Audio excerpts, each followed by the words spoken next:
ये जो बापू Ranchhoddas charitable trust Rajkot के द्वारा जो पुष्कर में एक जो नेत्र शिविर के लिए परमिशन चाहिए गई थी, जब ये हमसे मिले थे तब उनको पहली बार में हमने उनको जो राज्य सरकार द्वारा जो गाइडलाइन दी गई थी उसको पालना करने के लिए हमने उनको कहा था कि भाई इस गाइडलाइन की पालना करेंगे तो इसमें इनको इस गाइडलाइन के अंदर इनको परमिशन दी जा सकती है। साथ ही उनको ये भी बता दिया गया था कि जो राज्य सरकार की गाइडलाइन है उसमें मोटे मोटे बिंदु क्या है। इसमें सबसे इम्पोर्टेंट जो बात है वो यह है कि जो ऑपरेशन करने की अनुमति मिलेगी वो या तो एनजीओ के बेस हॉस्पिटल में मिलेगी या किसी स्टैटिक सेंटर हो जहाँ पर रेगुलर आई के ऑपरेशंस होते हैं, वहाँ पर इसकी अनुमति दी जा सकती है। अगर एनजीओ अगर परमिशन लेता है तो उसका खुद का एक बेस हॉस्पिटल होना ज़रूरी है।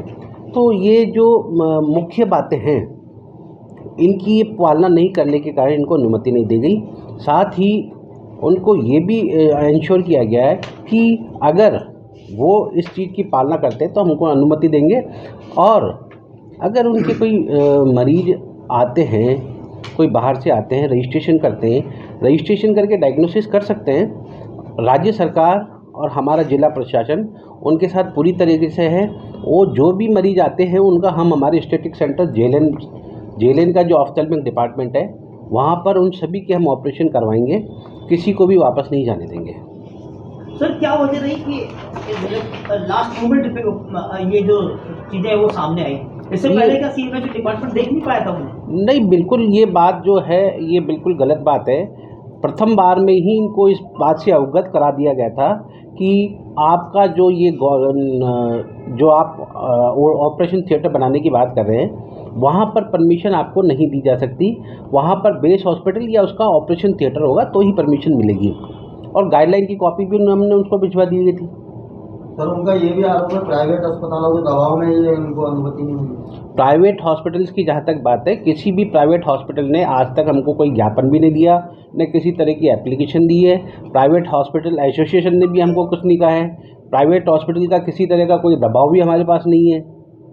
ये सारी जो बातें हैं केवल मनगढ़ंत बात है, और जो मुख्य मुद्दा है, जो जिस चीज़ की हम बात करते हैं कि जो मरीज है उसकी सुरक्षा और उसकी आंखों की रोशनी की सुरक्षा की हम बात करते हैं, उससे मुद्दे को भटकाया जा रहा है। हम और हमारी पूरा जो जिला प्रशासन चाहता है कि अच्छे ऑपरेशन थिएटर में उनका ऑपरेशन हो और उनको किसी तरह की बाद में परेशानी नहीं झेलनी पड़े। तो पहले कोई घटना हो चुकी है कुछ? ऐसा अजमेर में पहले भी हो चुका है जिसकी रिकवरी आज तक नहीं पाई है। मार्बल सिटी हॉस्पिटल की बात करें, वो भी प्रकरण हमारे पास है। इसके अलावा ब्यावर में एक बार हो चुका है। ये ऐसी घटना है जिसके कारण राज्य सरकार को जो गाइडलाइन है दोबारा नहीं बनानी पड़ी, और उसकी पालना में बिल्कुल स्पष्ट लिखा हुआ है।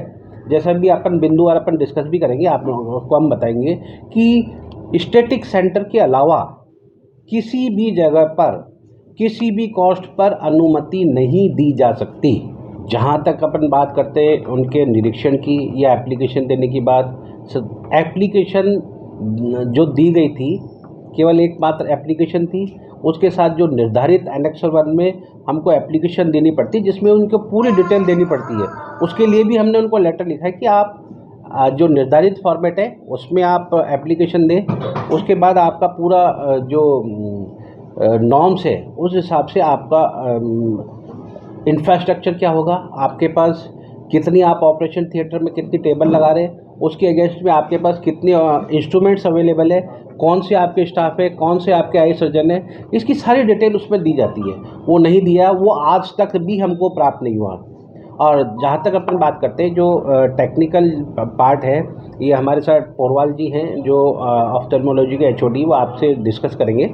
इसमें जो कल्चर रिपोर्ट है, हमको ओटी शुरू करने से पहले कम से कम 21 दिन का उसका ड्यूरेशन होता है, उसकी कल्चर रिपोर्ट हमको लेनी होती है। उसके साथ साथ जो भी स्टाफ है उन पूरे स्टाफ की हमको ट्रेंड है या नहीं उसकी पूरी लिस्ट चाहिए। जैसा कि हमारी टीम भी विजिट करने गई थी, उस समय तक स्थिति ऐसी थी कि काम भी चल रहा था, उस समय ये उनका कहना था कि आपकी विजिट जल्दी हो गई, आपको शनिवार को आना चाहिए। अगर शनिवार को हम करते तो उसका निरीक्षण नहीं हो पाता, जबकि स्थिति ये है कि 7 दिन पहले सारे जो स्टाफ है उसकी लिस्ट ऑफ सर्जन्स की लिस्ट हमारे पास होनी चाहिए, वो ट्रेन है या नहीं है। बात उसकी करें बायोमेडिकल, उसकी कोई व्यवस्था हमको नहीं मिली है। देखिए, सबसे पहले तो मैं आप लोग को ये बोलना चाहूँगा कि आँखें सबसे ज़्यादा सेंसिटिव ऑर्गन है हमारे आँख का, और हम सबसे ज़्यादा संक्रमण जो देखते हैं वो आँख में देखते हैं। आँखों के ऑपरेशन के बाद ज्योति वापस पाना असंभव होता है। जीवन भर के लिए मरीज के ऊपर एक बहुत बड़ा काला धब्बा लग जाता है। आँखों का जब संक्रमण हो जाता है तो उसको रोक पाना किसी के बस की बात नहीं है। हमने 2016 में ऐसे 2 कांड देखे थे जब ब्यावर में हमारे करीबन 30 मरीजों की आंखें निकालनी पड़ी थी। हमने अभी यहाँ पे अपने किशनगढ़ में हॉस्पिटल था, वहाँ पे भी देखा कि हमारे कितने मरीजों की आंखें चली गई थी। हमने सूरतगढ़ कैंप हुआ था 2015-14 में, तब भी हमने देखा कि कई मरीजों की हमें आंखें निकालनी पड़ी। उसी के बाद 2016 में हमारी आंखों के 3 बड़े सबसे बड़े डॉक्टर्स की विशेषज्ञ टीम, जो डॉक्टर पीके माथुर की कमेटी थी, उसने एक कमेटी ने ये 15 सुझाव दिए थे, और उन 15 सुझावों को हम देखने पुष्कर गए थे। उन 15 सुझावों में से जो भी होने चाहिए वो कोई भी उस मापदंड पे नहीं हो पा रहे थे।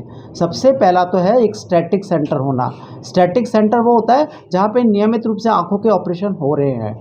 दूसरा, उस ओटी में कम से कम 21 दिन पहले कल्चर सेंसिटिविटी रिपोर्ट आ जानी चाहिए, जिसमें 3 कंसेक्यूटिव टाइम उसका कल्चर रिपोर्ट नेगेटिव आनी चाहिए। सबसे ज़्यादा संक्रमण आजकल बैक्टीरिया से नहीं होता है, फंगल से होता है। फंगल कल्चर हम 21 दिन पहले तो रिपोर्ट ही नहीं मिलेगी तो हम उसको कैसे हाँ कर देंगे। तीसरी चीज़, ना तो हमारे पास उन्होंने कोई डॉक्टर्स का पैरामीटर दिया, ना हमारे को उन्होंने कोई स्टाफ का पैरामीटर दिया, ना हमारे को उन्होंने बायोमेडिकल वेस्ट का कोई पैरामीटर दिया, ना हमारे मरीजों के कोई फायर सेफ्टी का पैरामीटर दिया। हमारे सारे मरीजों को अगर वो रोक रखते हैं तो वो खुले एक मैदान में जहाँ खाटें लगाई जाती है उन खाटों पे लेटाया जाएगा, जबकि 3 दिन मरीजों को ऑपरेशन के बाद भी रखना होता है।